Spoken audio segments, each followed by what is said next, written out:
I caught a virus. Medyo uso yan. Ano ba to? Bakit tanggal na to? Kay mamahalin ko. Hinilang ko lang to.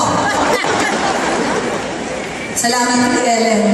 No, but it's really serious, you guys. Kahit ibenta ko pa yung earrings ko kay Chris Aquino.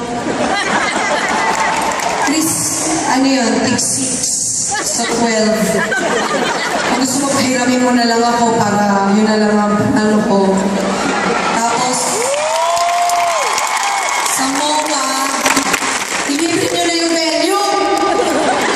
Or 50% na lang. At saka bigyan nyo kami schedule. But I promise, guys, I promise a better me. So keep your tickets. Especially you guys. You keep your tickets. I want you to be here. Okay?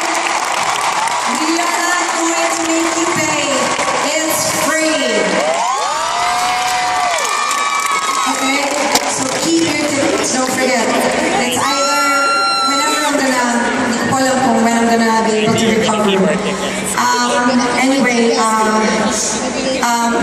maraming pong salamat sa aking mga designers.